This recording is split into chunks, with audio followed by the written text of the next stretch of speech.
Good morning. Today I wanted to make a short, well, relatively short. I know I say this all the time and I usually just go off a tangent, but I'll be making a midweek update, an intra-week update on what has happened so far and what I'm expecting moving forward. As you already know, if you've been following the channel for some time, or at least within the past week, you would know that my focus for the month of March would be EURUSD. I'm looking for buying opportunities on EU as compared to GU, but I'm going to dissect what has happened so far and what I'm expecting moving forward. Starting off with the daily chart with the EURJPY data range, we can clearly see that we have now taken out we've now cleared the 20 days high, the liquidity residing there. And I mentioned last time over the weekend that there's a chance that we wouldn't get a discounted price. There's a chance we wouldn't go below this blue line, which is the opening price for the month, before expanding to the upside. I said this because I knew I saw the dollar index, and I also mentioned to you guys that the dollar index on the daily is making lower swing highs and showing bearish signatures to the point that we have probably made the high of the month already. So because of the dollar index, I was able to gauge that EU might not give us the discounted price that I wanted. Let me not say that I wanted in order to take it back up. But I did mention that possibility, and I said that if price just expands going up from here without looking back after NFP, I would look for a higher swing low, some sort of swing low formed after this one, because so far we have this swing low that has not been swept. In other words, this is a protected swing low, it's a protected low.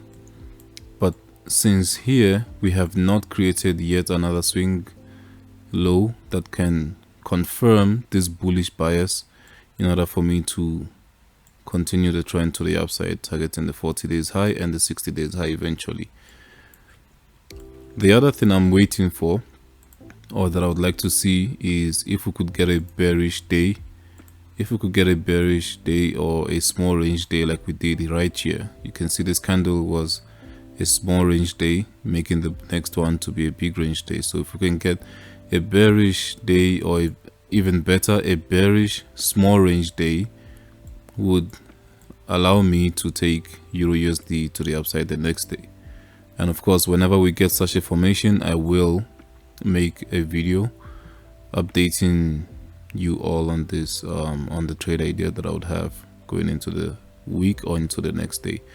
So far on euro dollar, we have not gotten an entry, but today at 8:30 a.m. I'm not really sure, we have interest rate decisions that would be made during that time for the Eurozone. So this is critical, obviously, because if you watched the previous video, I mentioned how interest rates and interest rate differentials matter. It's the one thing that matters the most with a currency, and of course would matter because I'm trading euro with the dollar.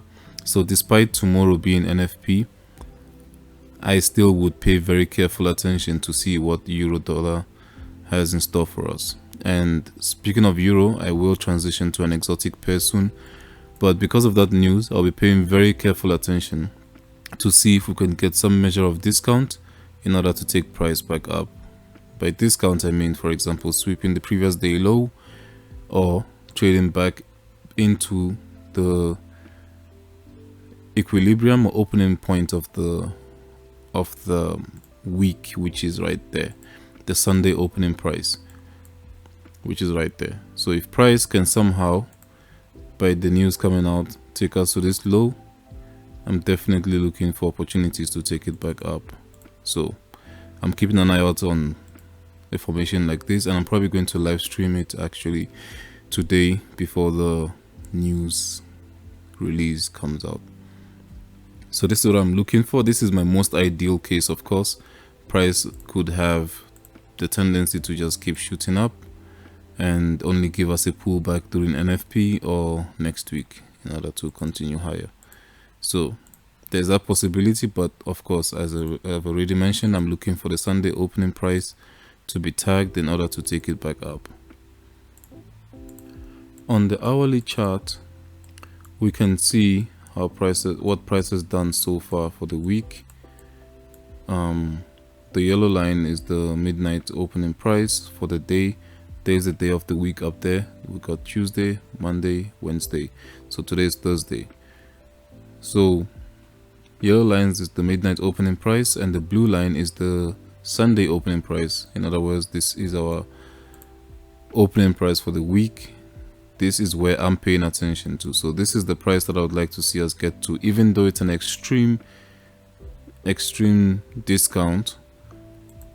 If price ever goes as low as this, I'm definitely going to join the position to take it up. But of course, nothing is forcing price to do anything. If you're an intraday trader, anything below the midnight price is discount enough for you to take it back up. For example, here we didn't get a discount, but would have been nice to get a discount for you to take it up. Here on Tuesday, we traded below the midnight, came again to sweep this low as a turtle soup, and then expanded higher from there. Same goes with Monday. Monday we traded below the midnight price and below the opening price for the week. I saw this happening, but then I was paying more attention to a PDRA below the opening price. I was looking at this 1 hour BC to take it, and I never got tagged in. So looking at things now, obviously I should have just jumped in there and looked to see if I can pyramid or something, but I am not in any of this move right now. So I'm looking for a discounted price for me to take it back up. If we do shoot up, I'm looking for a retracement to continue the trend. So that's all I have for euro dollar, the only update that I really have right now. Let's move on to the exotic pair that I mentioned, which is EURJPY. EURJPY on the daily chart, we can see has been extremely bearish the last 3 days. So starting from Tuesday, with Monday making the high of the week, we continue trading lower and closing lower. Of course, this daily candle has not closed yet, but we've traded below this swing low, showing some signs of bearishness. I don't have the EURJPY data range drawn out here, but I'll leave that to you guys to do, and you'll be able to see that we have sustained the 20 days high and now gone into trading down to see if we can reach the 20 days low right there. So this is showing me some bearish indications, some bearish signs. And going down to the 4-hour chart, obviously the bearishness comes from the yen gaining strength. Why is yen gaining strength? The dollar is losing strength, and the yen is considered as safe havens for whenever there is uncertainty with the US dollar. So I think that's something most people know, but the Japanese yen and the Swiss franc, along with commodities like gold, are considered to be safe havens whenever there is uncertainty in the market, or in this case, weakness in the dollar. So the yen is gaining strength right now, and I think we can quickly take a glance at that. Yeah, we can see yen is just expanding higher and higher, and we're actually about to clear the 20. Oh no, this is not the 20 days look back. I think it's the 60 days low. Anyway, going back to EURJPY, my eyes are paying attention to this swing low that was swept by a fair value gap. This is where the market structure shift happened. This gave me the indication that I should be looking for selling opportunities. And of course, we have this fair value gap in the form of a sell side imbalance, buy side inefficiency. So now that we have a high impact news coming up with the euro, I'm looking to see if price can trade into this. I will set an alert at that level to let me know if price can ever trade into it, but I'll also be going live, watching and tape reading price to see if we can get in there, because if we do, I'm looking for more bearishness on EURJPY because of the strength in the yen.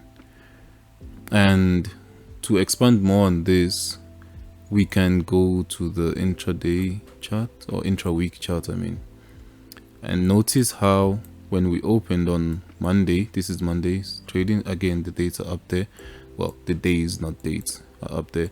We have the midnight opening price there, we had the Sunday opening price here, we traded high. So at this point we're already in premium for the week and for the day. Monday in this case made the high of the week, midnight came up here, we barely traded up above the midnight price, just wicked above and continued trading lower. So us displacing here and coming back to thread the needle around the midnight price and the Sunday opening price should have been my indication, my signal or warning lights that price is probably about to move drastically from this area, because firstly we had a small range cycle after trying to give smart money as much premium as we can for the day and for the week. This is the last time they're probably going to trade above the blue line, which is the Sunday opening price for this week. So right now I mentioned that I'm looking for the 4-hour fair value gap. One thing that you should notice, let's draw out a line there to indicate where the 4-hour fair value gap starts. One thing you should notice is that this fair value gap is actually also inside, it's above, not inside, it's above the midnight opening price. Remember the yellow line is the midnight price. So us trading into this area would be a premium price for the day for us to look for possible selling opportunities, which is why I'm looking to see if EURJPY can trade up there during the news release. And if of course we create a proper swing low, which we have here, but on a 4-hour chart, if we can get a proper swing low, I would measure the days range from the high, from the low to the, I would say high of the day, but high of the day is right here. So let's go to the high of yesterday, of Wednesday. That's the high of Wednesday. We can see as well the blue line of this Fibonacci measured from Wednesday's high to the current low. This is our 50% mark. So anything above this area is our premium and anything here is our discount. So I'm really looking to see if we can trade above into the 4-hour fair value gap as a premium price to take EURJPY lower. So that's the exotic pair that I'm paying attention for the week. Set an alert. I know I already have an alert on the 4-hour chart, but just gonna do the same here just for the sake of it. So the last thing that I'm paying attention to, which I'm not planning to trade but I'm just looking at it, is the Nasdaq. From the daily time frame, the only proper price action, if we call it that I'm paying attention to right now is these two PDRAs. Actually, I'm looking at this fair value gap that was once a buy side imbalance, sell side inefficiency. It was once a bullish fair value gap, and then when we closed below it on Tuesday, it made me consider it to become an inversion fair value gap. So when we traded above to the consequent encroachment of the inversion fair value gap yesterday, I was looking for a continuation to the downside, and to be honest, I wanted to see if we could get a sweep of this swing low right here, because this is the only swing low, the last swing low that was made before the all-time high.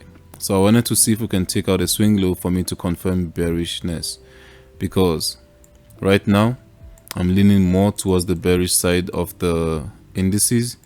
I'm looking to see if the Nasdaq can continue lower along with the mini S&P 500 and the Dow Jones Industrials. So right now we have this PDRA, the inversion fair value gap, but I mentioned that I'm paying attention to two of them, and the second one is actually right here, this volume imbalance, because we can clearly see that between these two prices, which is the closing price of this candle and the opening price of this candle, we don't have the body of any candle laying over it but the wicks alone. So I'm paying attention to this because this could be where NFP makes the high of day, spike into this and continue lower, ripping through the low from Thursday last week. which I believe, yes, the previous week low. So that's an important liquidity that I'm paying attention to. Of course, again, I don't have the EURJPY data range drawn out for this, but that's because I'm waiting to see if we can get a trade below the swing low, and even better, a closure below the swing low would make me really think that longer term we are going to see bearish prices on the Nasdaq. So that's all I have from this perspective from this index. Looking at the three of them,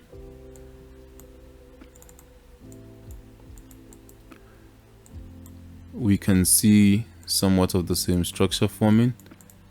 Let's see, besides the YM. The reason I'm saying this is because typically I would like to see an SMT divergence whenever there is a shift in structure. So right there we got a sweep in liquidity from February the 23rd. We got wiped on the 1st of March. Let's see if the same thing happened here. So that's Friday the 23rd, got wiped on the 1st of March. Let's look for Friday the 23rd. It's right there. So Friday the 23rd did not get wiped on YM. So yes, I guess in a way there's an SMT divergence, but I would have rather liked to see the SMT divergence happen between E-mini S&P 500 and Nasdaq, not with YM. So right now, I guess the only thing I can hope for is, say for example during NFP, E-mini S&P 500 or ES makes a new high, all-time high, and drops lower to close below the swing lows that we were mentioning on Nasdaq. And while ES is doing this, I would like to see NQ not take a new all-time high. Then it would confirm the full shift in direction going into the month of March, April, and probably May and June. So that's what I'm looking for and expecting from the Nasdaq, and of course the other two. Of course, we might not get the SMT divergence that we want at the all-time high, but we did already get one right here. We already got one here on a lower time frame. I think I actually mentioned it on my previous video. Yes, I did mention it in my previous video, one of my previous videos, not the actual one before here. I mentioned the fact that we had an SMT divergence at the highs there. If you notice, we can see this high. Well, let's use this high. This is the high of week, which was on Monday, 4 a.m. Notice how this high was not purged on Nasdaq. It was a failure swing, while the same Monday 4 a.m. right there was purged on ES. So we already got an SMT divergence at the all-time high for ES, while Nasdaq was not able to take a new all-time high. So this is valid enough, but for this to be confirmed, as I already said, I would like to see the daily swing lows purged and violated, preferably. Right now it's pre-NFP, so I expect some measure of chop or consolidation until about 30 minutes to an hour after NFP data has been released, which is tomorrow. So that's all I have for now. I don't have much else to add. Stay safe, good luck. And before I go, there's one other thing that I've never actually done or asked for on the channel, which is that you just like the video.